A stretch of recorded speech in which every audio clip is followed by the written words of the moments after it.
Hello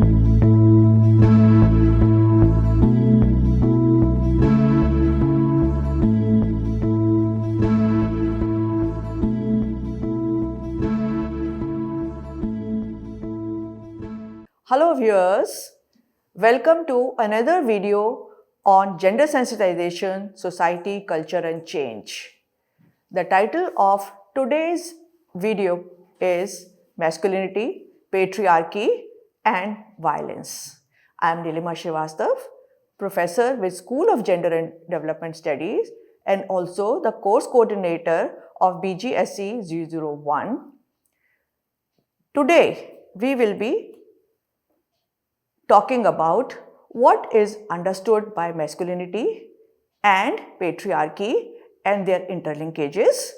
Then what is understood by gender-based violence.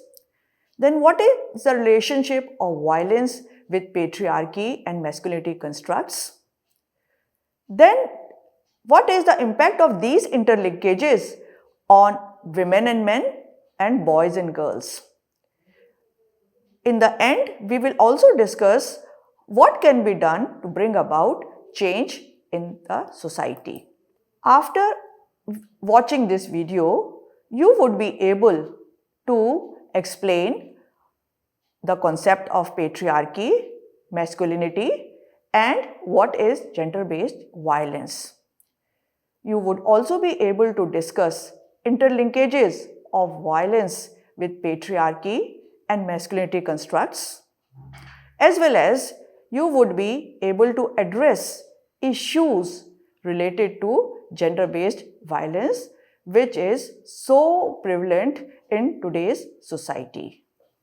So let's start with understanding as to how we have come to talk and discuss the interlinkages between the constructs of masculinity with patriarchy and how the two are linked with violence. In the last 2 to 3 debates all over the world, men dominate positions of political, economic and social power.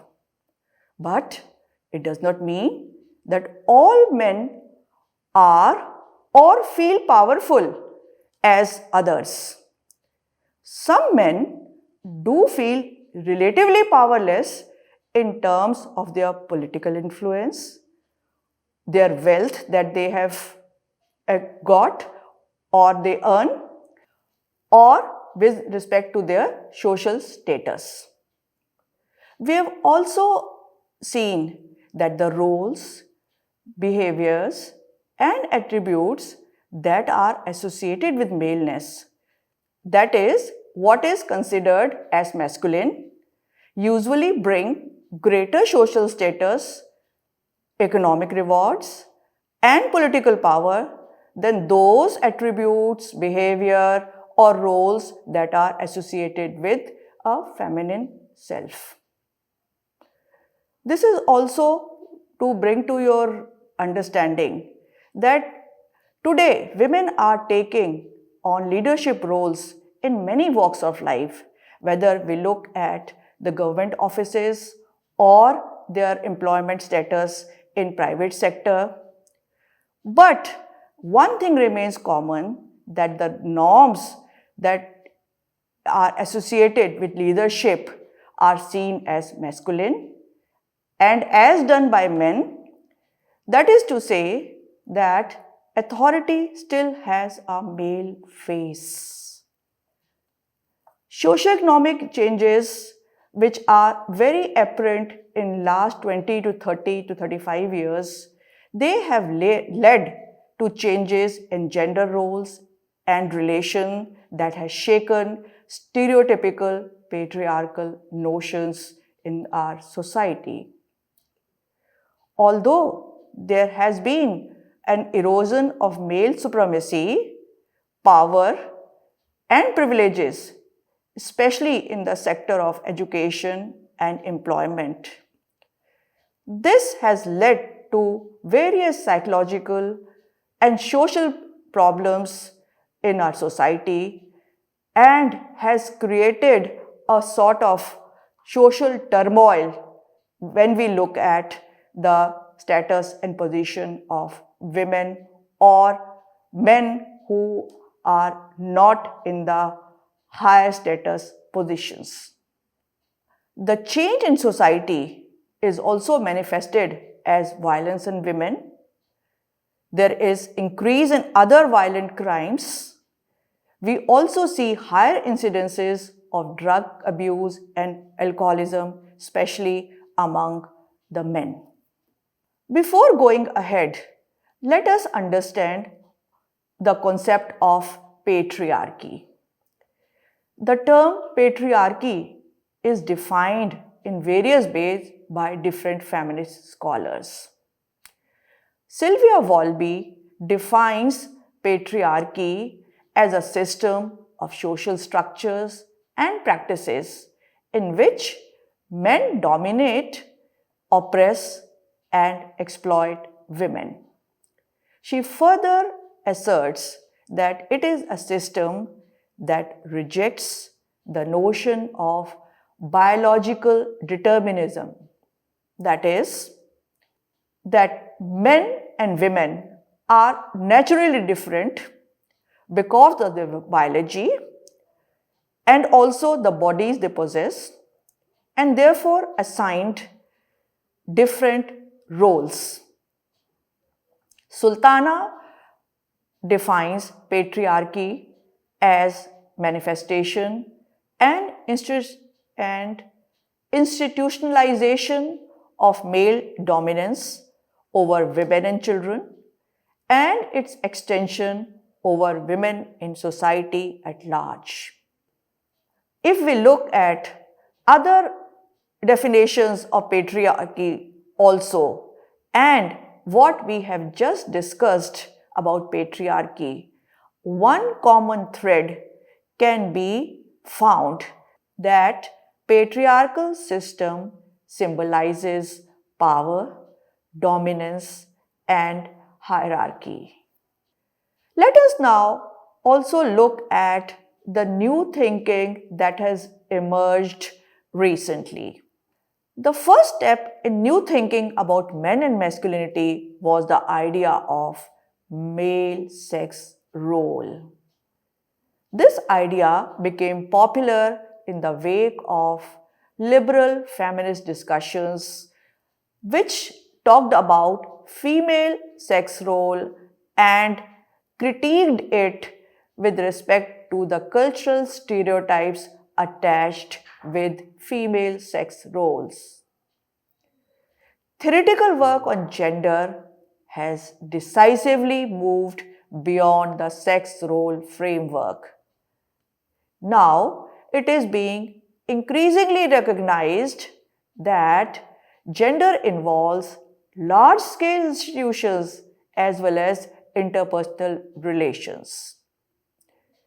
Gender also involves power structures and economic relationships. Further, gender identities are plural, divided, and maybe unstable.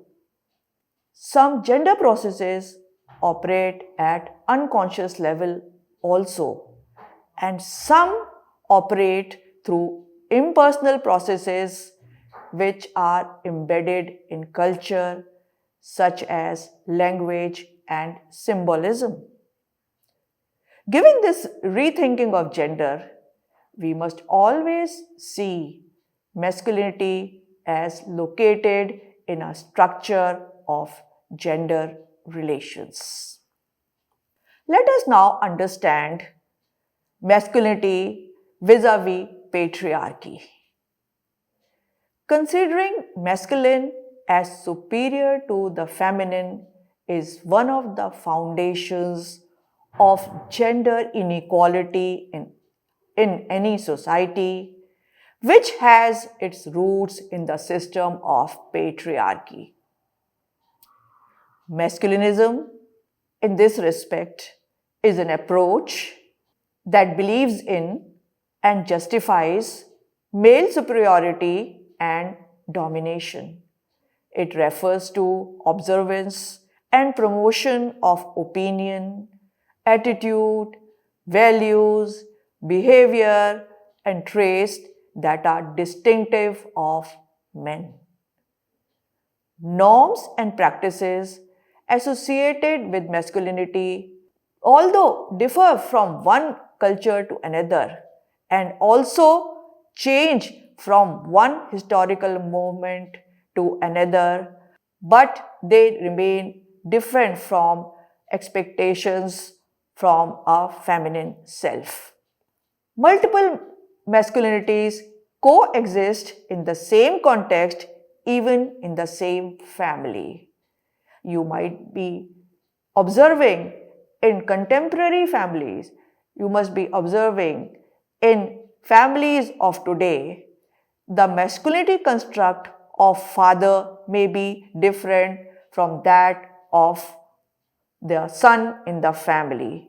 The father may be very domineering and controlling, professing hegemonic masculinity, whereas the son may not be so aggressive and violent and controlling in his behavior and attitude and respect feminine self and feminine traits more than the father. Continuing with our discussion on masculinity and femininity, we can also say that masculinity is also shaped by age, as we just talked about in the case of father and son, and religion also differs with respect to caste to one belongs, the class one is coming from, race, ethnicity, and also the sexuality of an individual. By now, you would know that patriarchy perpetuates inequality and hierarchical social order, and it considers men as superior, placing men in a commanding and controlling position over women and men who are lower in position or status. You would have also noticed that women who are occupying public spaces also learn to adopt masculine ways of working or leadership to have an upper hand over their subordinates in order to show their aggression and control like men. That is to say that women also adopts masculine ways of working or leadership styles. Therefore, it is important for us to understand that the concepts of both masculinity and femininity go hand in hand. And these constructs are not biological but structures of consciousness which may be present in both men and women. These days, you must have also observed that more and more men are getting actively involved in parenting their children and also involved in taking care of household work. But in most of the societies, still the unpaid domestic work continues to be seen as feminine and largely done by women. This gender division of labor, that is, according low status to domestic work, which is seen as feminine, and high status according to public leadership, which is associated with masculine roles, is just one way in which men benefit from their masculinity. Therefore, we can say that masculinities are not only different from femininities, but they are unequal too. men continue to benefit in many ways from being associated with the privileges of the masculine. Let us also look at some of the myths related to masculinity. Some people say or believe that masculinity is a biological construct, that men possesses masculine characteristics as a result of their physiology, or it is a play of hormones. But then we will have to believe that all men are domineering, aggressive, short or say hot-tempered and violent. So none of them can be different as they have the same biological makeup. But we do find men who don't have many of these traits. Also, just think why a man who is domineering or violent with his wife is so timid and fearful in front of his boss or his superiors.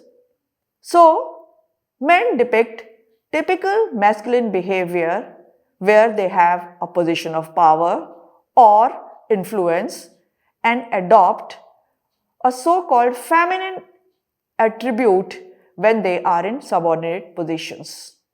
So, doesn't it come to your mind, or doesn't it prove that masculinity or femininity are not biological constructs? Let us now look at the interlinkages between patriarchy and masculinity. Both are closely linked and emerged in 1960s as a result of theorizing male dominance. You know that patriarchy is systemic domination. You know that patriarchy is systematic and systemic domination by men over women or over other men. Also, patriarchy is predominantly carried out through societal institutions and structures, while masculinities are the range of alternative ways in which male gender relations are expressed. The two are mostly confined to actions or behavior of an individual or a small group of individuals. Many a times, patriarchy and masculinity are used interchangeably, though both are different in orientation and in terms of the concepts involved. Many of the traditionally associated traits of masculinity, like aggression and domination, are functions of patriarchy. So, men unusually and unequally share the fruits of patriarchy. Patriarchy may also represent the imbalanced impression of masculinity. Patriarchy prescribes social word of power and subordination wherein men are forced to compete if they want to benefit from their inherited masculinities. When patriarchal notions are confronted, hegemonic masculinity shifts to preserve power. It is also constructed in relation to feminities and to various subordinate masculinities and normative sexualities, which are again associated with lower status in our society, as in case of working class, Dalits, or homosexuals. Now, let us look at gender-based violence. What does it mean? Simply speaking, it can be defined as the differential experience of violence according to one's sex, race, class, religion, sexuality, ability, and other situating factors. The battered woman The battered women movement of the 1970s, which came up as part of the second wave of feminism, contributed much for the emergence of the concept of gender based violence. The United Nations and the feminists have been instrumental in addressing the issues of gender based violence. The four international women the four international women's conferences recognized violence in public and private sphere and provided a broader policy outlook.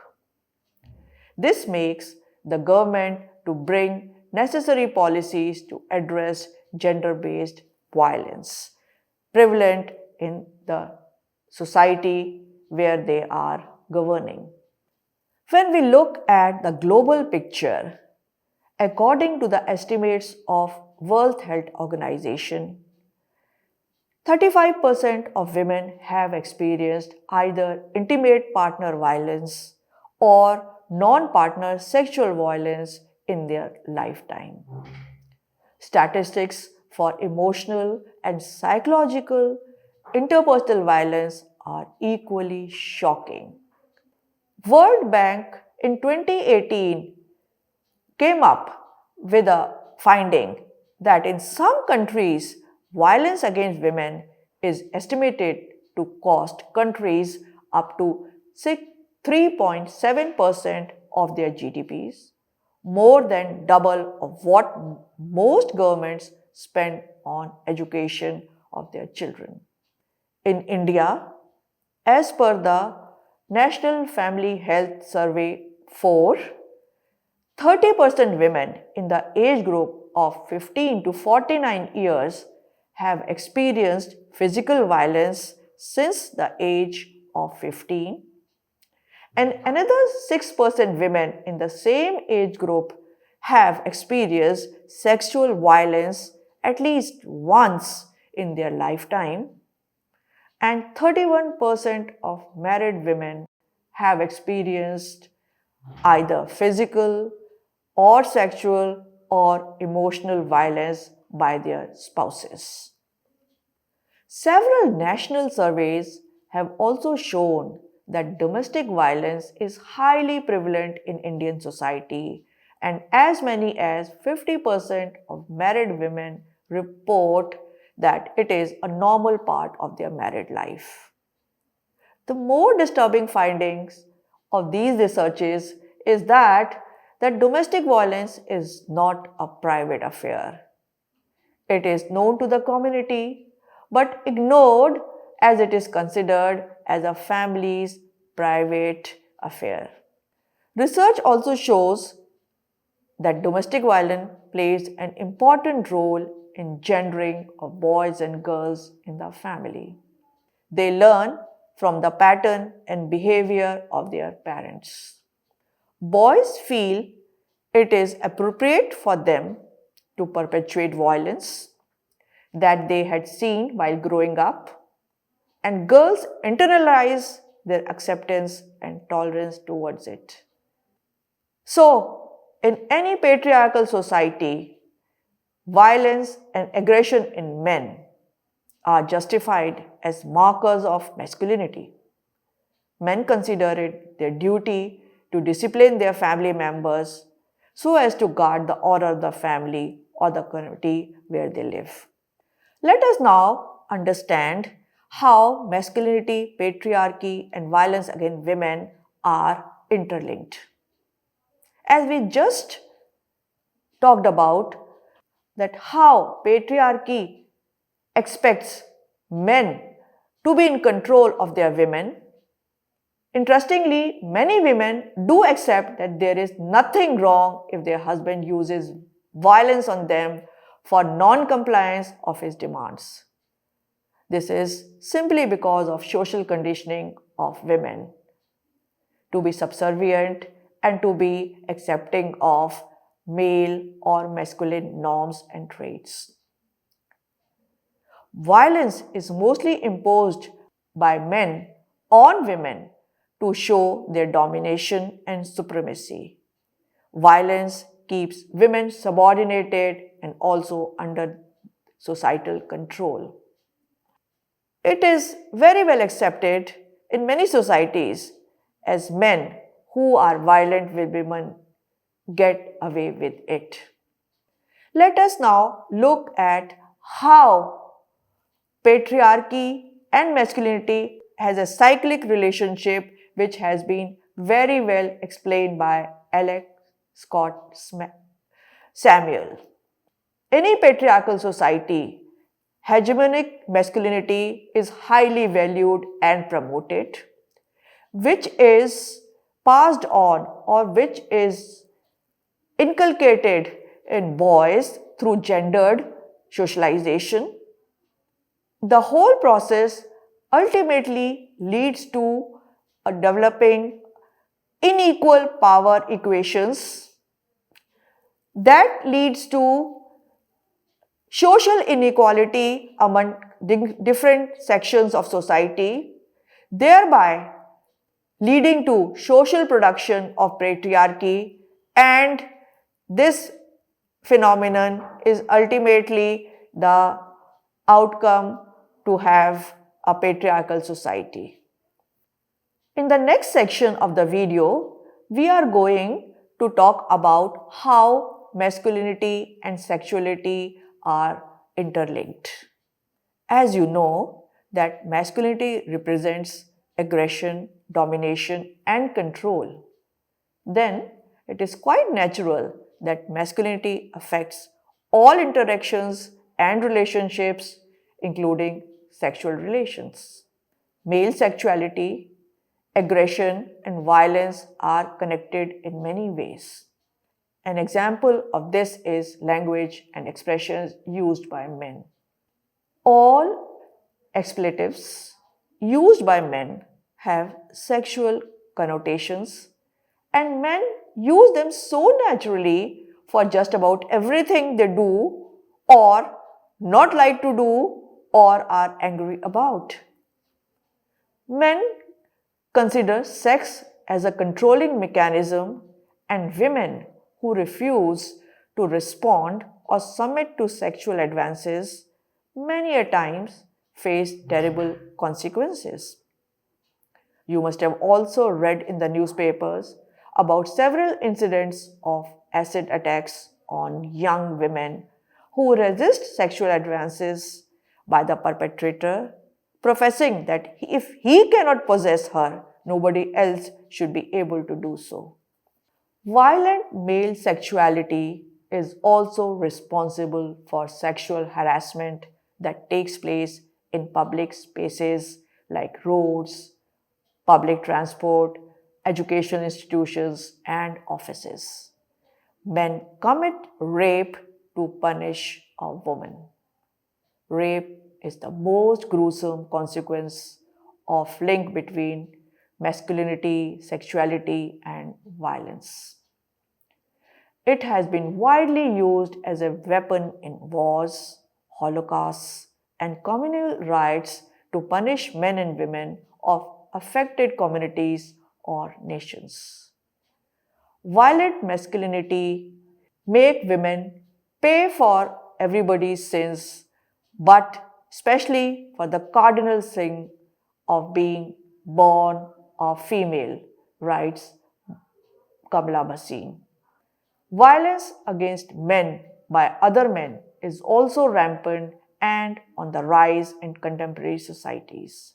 It is very damaging and self-perpetuating. Boys who are violated and abused in their childhood are more likely to be violent and aggressive in their adulthood. Most of the men involved in crimes are found to have been subjected to childhood victimization and violence. And this is how the vicious cycle continues. Although with males' greater aggression in other fields goes his aggression in the field of sexuality. Males generally initiate sexual contact. The female's sexuality is supposed to be in her receptiveness, extending it to the whole structure of feminine personality as dependent, passive, unaggressive, and submissive is what Anne Oakley says when she interlinks sexuality with masculinity. Hence, it is important to understand how delinquency, crime, and masculinity are linked and manifested in real life situations in the form of street fights, extortions, land and sex deals. Now, let us look at what can be a way forward in this respect. If we want to see violence reduced, if we want to have a meaningful relationships, and if we are really interested in sustainable development of all the sections of society, then we will have to understand masculinity constructs and also how to alter them. We will have to develop partnership between boys and men with girls and women in order to achieve a gender just society. Women may have to lead the movement, but men must be made to join in large numbers so that there is synergetic energy in this movement. To sum up the discussion of this video, we can say that masculinity and patriarchy are about power over others. Patriarchy creates hierarchies and inequalities that are harmful for girls and women, but to the family and society. Rigid stereotyping needs to be challenged and broken as it harms both men and women, although in different ways and different manners. Society's categorization of what is masculine or feminine is unrealistic as it may not capture what many men and women truly feel, but it directs them how they are expected to feel. Diversity between men and women should be appreciated, especially with respect to opening of choices based on a person's ability and inclination, and should not be based on his or her gendered socialization. Therefore, there is a need to redefine masculinity and also femininity, thereby challenging patriarchy.